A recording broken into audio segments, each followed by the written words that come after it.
Hey everybody, Sonny here, and I'm really excited. The new NFL season is upon us, and as you can see, I'm a Bucs fan. Yeah, not because they just won the Super Bowl, but I've actually been a Bucs fan my entire life, ever since they were wearing those creamsicle jerseys. I can't believe I'm that old. But anyways, my channel has been about retro gaming or gaming in general, and there's a lot of people out there that would say that football games or sports games isn't real gaming, and I disagree with that. I think football games are very nostalgic to me. I grew up playing them mainly because I love football, and I grew up playing Little League football, and I also grew up playing high school football. Yeah, believe it or not, I think I'm a little athletic, so I love football. And with football, there's football games, and I think one of the most nostalgic football game times or eras in all of gaming was the original Xbox, PS2, and GameCube era. It was a revolutionary time for graphics and just just really cool things. And so today I want to talk about a few that were close to me growing up, and maybe they were to you. So I think without further ado, let's go ahead and talk about a few. The first game on the list is NFL Fever, and it was probably the first Xbox game I have ever played, let alone football game. I was just coming off of the N64 and Sega Dreamcast, so seeing this game, the graphics blew me away, and of course all the other additions that came with it. Before I start on the review, I just gotta say, NFL Fever had 3 games that came out with it. There was 2002, 2003, and 2004. Now to keep this review short, I'm only going to review the 2002 one because in my opinion, it was the best one with the mini modes and of course really fresh because it was the first game of its kind. Like I said before, coming from the N64, looking at these graphics was just simply amazing. You can see the dots on the football. Like, I know that's such a weird detail to talk about, but to me it blew me away. I loved looking at replays and just zooming in on the football. There were also new polygons, new animations, and new stadium presentation. Hearing the crowd chant Tampa Bay was such a unique thing for its presentation, and modern games still get that wrong. Cruz Bay is waiting for the kickoff.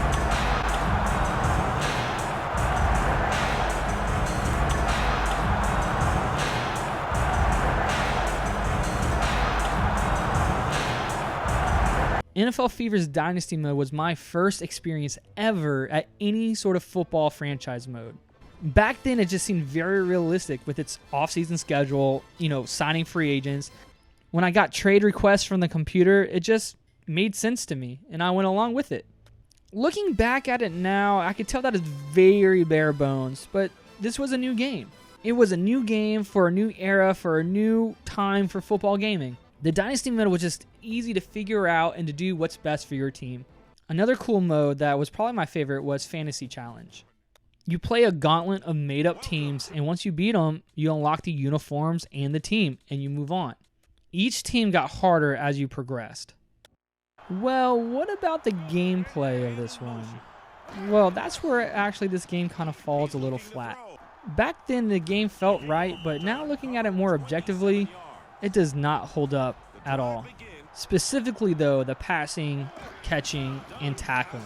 Passing the ball seems a little floaty and makes it seem like any quarterback could launch it like a mile in the air. Catching the ball was just hard to time because, again, going back to passing the ball.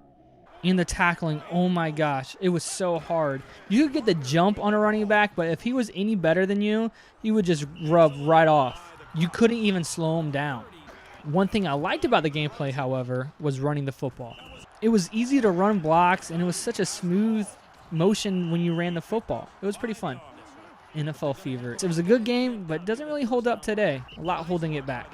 Next on my list is NFL Blitz, a game that I grew up playing a lot as a kid. It started off with N64 and Sega Dreamcast. That's really where I spent most of my time playing NFL Blitz. There were a few unique ones, however, that came out for the original Xbox. There was NFL Blitz 2003 and then NFL Blitz Pro. The original Xbox versions played like you would expect an NFL Blitz game to play. Arcade style, ridiculous, and just overall a lot of fun. playing these games, there's really not much to say other than it's just an arcade style, like I said before. Like this turbo that you would use. Also, penalties didn't really matter, like late hits or even pass interference. I'd say NFL Blitz 2003 holds up pretty well today. It's simple and easy to pick up and play, and it's a lot of fun. I do want to mention NFL Blitz Pro again here, and this one was kind of weird for me. It stopped being so arcadish and went to 11 versus 11 football. The move was to attempt to make it a legit franchise type of football game, and they watered down some of the traditional NFL Blitz mechanics. The gameplay was a lot slower, the running the routes were a lot slower, everything was a lot slower. That's basically what I'm getting at. Although I see the appeal here, it ultimately fell flat. Even though NFL Blitz 2003 was fun, I still have to give my favorite to NFL Blitz 2001 on the Dreamcast. This game to me was just perfect. It was just so much fun, very replayable, and the graphics were probably the best at the time. But you can't go wrong with any of them, from the N64 to Dreamcast to NFL Blitz 2003. And now here's a game that most football gamers know, NFL 2K5. NFL 2K5 is still, to this day, the best football game ever made. In 2021, it still towers modern football games to this day. I'm not even kidding. I'm going to emphasize that. This game is amazing. I can pick this up and play it any day. This game has so much going for it, and I'm going to start it off by talking about the presentation. The presentation from ESPN was realistic, with the real post-game highlights from the game you played. It starred Chris Berman. You had halftime shows, halftime interviews. This presentation style has not been emulated since, and it came out in 2004. This alone beat any football game out of the water, and is still the coolest thing to see. And he's wide open. Touchdown. The Packers win this one by the final score. I'd rate the presentation of this game 5 out of 5, but so was the gameplay. The running was very smooth and realistic, and the tackling was also very smooth and realistic. The passing just seemed so real, and you had to read and react and see the holes through the zones in the defense. This was truly the best on-field gameplay ever. Then there was the franchise mode. Oh my gosh, so much depth, so realistic. You could check your emails, scouting upcoming rookies for the draft, actually drafting players. There was so much to do, and the replay value is so high for me. What only holds us back, though, is that you can only go 5 years, 5 seasons in this franchise mode. And without updating rosters or editing rosters or getting some sort of mod, this is where it kind of fizzles out. So 2K, if you can hear me here, if you ever listen to this video, all you have to do is make a game where you can customize everything and have a total replay value. I'm telling you, that would sell like crazy. And talking about the customization, you can customize a team, but again, it was very limited. All they provided was pre-made uniforms and pre-made logos, and it kind of held it back. Still, there was a lot to choose from, and I found it kind of fascinating and unique, so it was pretty cool. Another mode that was very interesting was first-person football. It felt like an experiment. It was a novelty, kind of got old really fast though, but still pretty interesting to play, and I could see some sort of VR experience coming up like this in the future. Now, I don't want to make this video too long. There's been in-depth reviews about NFL 2K by Soft Drink TV. I'll leave a link of that in the description, and let me tell you, he goes in depth.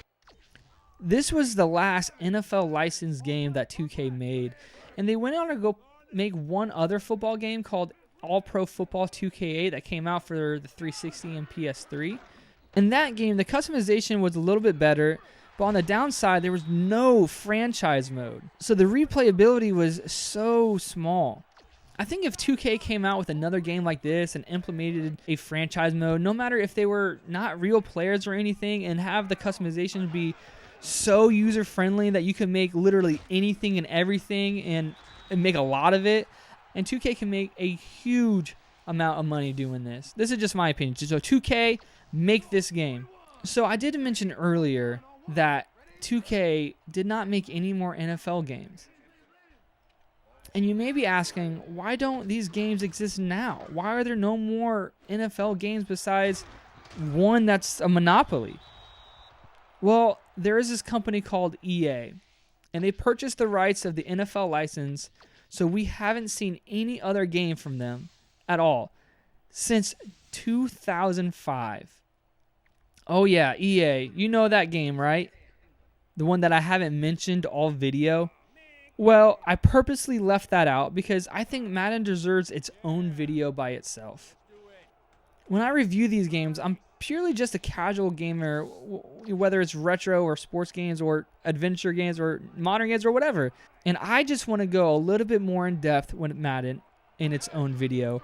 And there will be a part 2 of NFL games. Thank you for watching today's video. Please like and subscribe if you like these kind of videos, and hit that bell notification so you don't miss out on the next one. So thank you again, and we'll see you next time on Sunnyside.